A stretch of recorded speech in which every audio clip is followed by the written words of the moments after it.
Warfare isn't just about fighting, it's about not being seen. This is the art of camouflage. For centuries, soldiers tried to blend in with their surroundings, from Roman scouts in earth-toned cloaks to Native American warriors using mud and leaves. The idea is simple. If the enemy can't see you, they can't shoot you. Nature has always been the best teacher. Animals have used camouflage for millions of years to survive.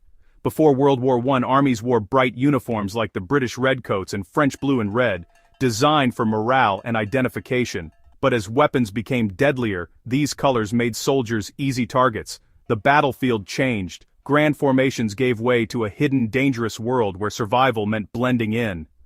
Trench warfare in WWI forced armies to adopt drab colors like khaki and gray, painting helmets and equipment to match the muddy landscape.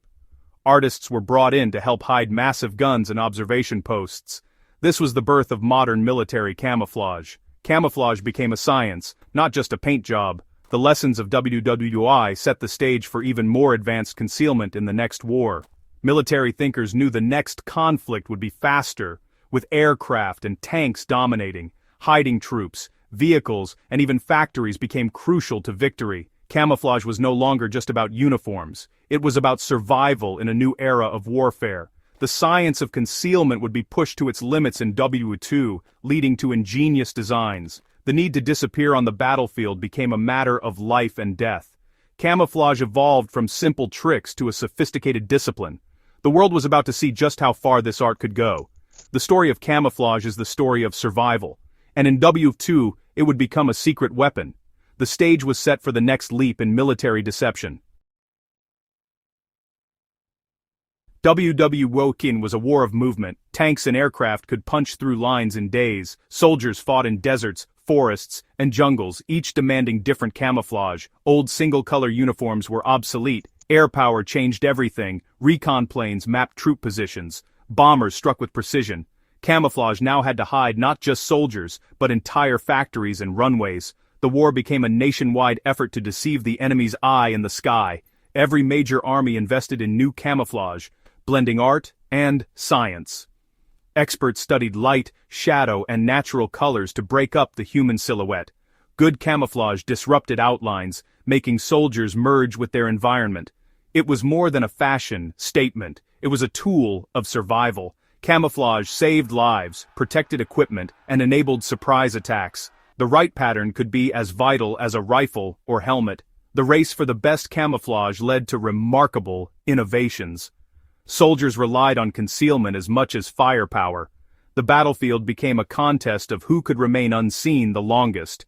Camouflage was now a critical weapon in its own right. The hidden advantage often decided who lived and who didn't.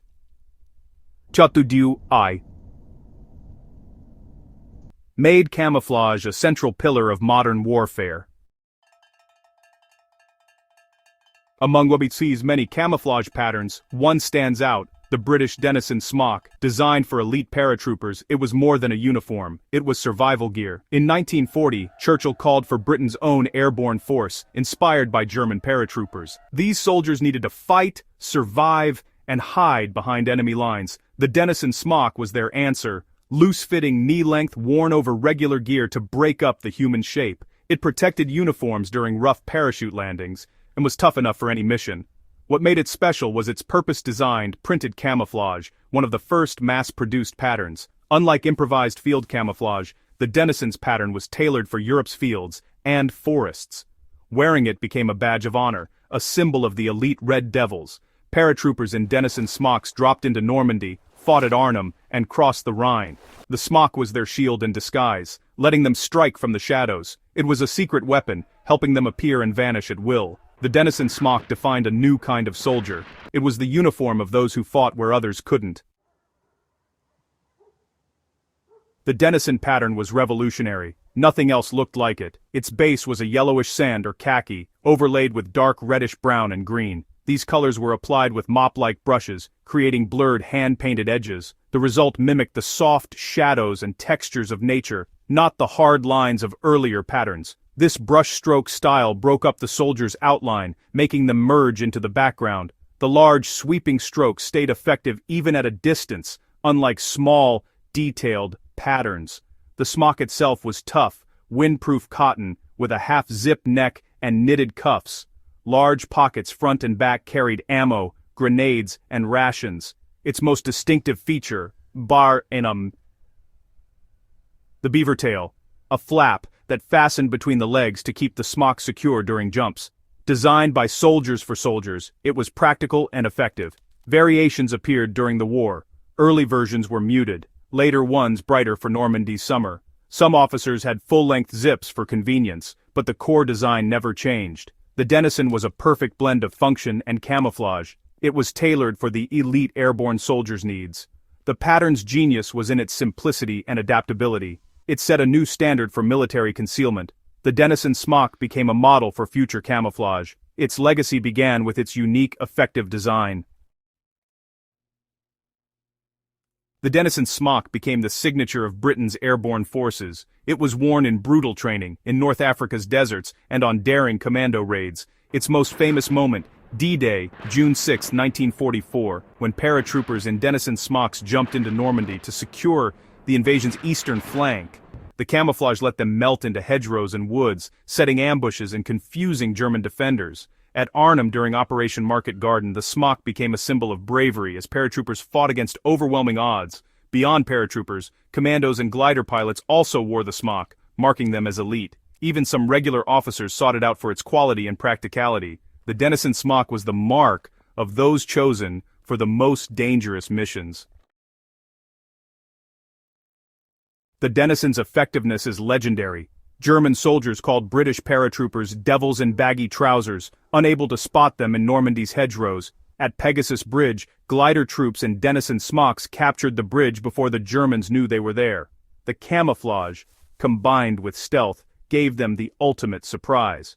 Paratroopers felt confident. Many believed the smock saved their lives.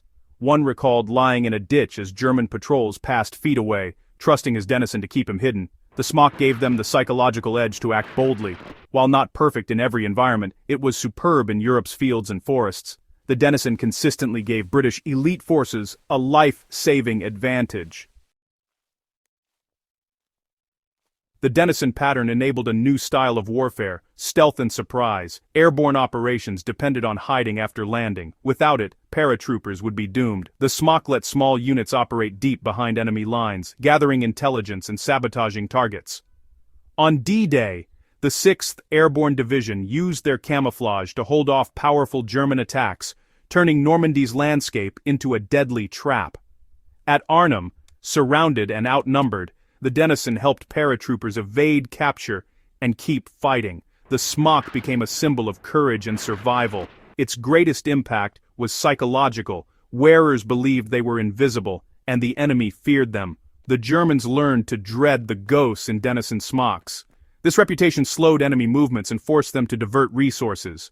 The Denison didn't just hide soldiers, it created a legend. It was a weapon of myth as much as material.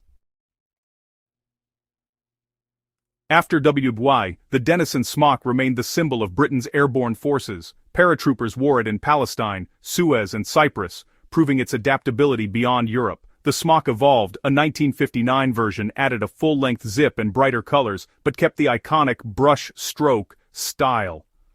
For over 30 years, it was the face of elite British troops, linking them to the heroes of D-Day and Arnhem. By the 1970s, new camouflage patterns like DPM replaced it, ending an era.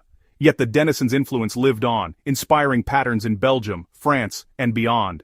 The smock became a prized collector's item, a tangible piece of history. Finding an original Denison is now a collector's dream. It's more than clothing. It's a witness to history. The Denison's legacy endures in military design and memory.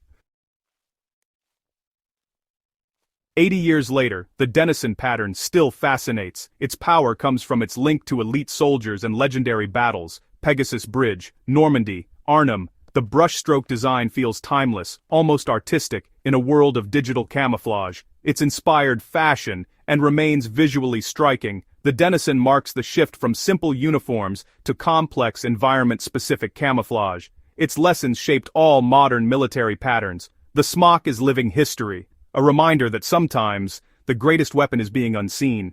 The Denison remains an icon, a tribute to those who fought in its shadows.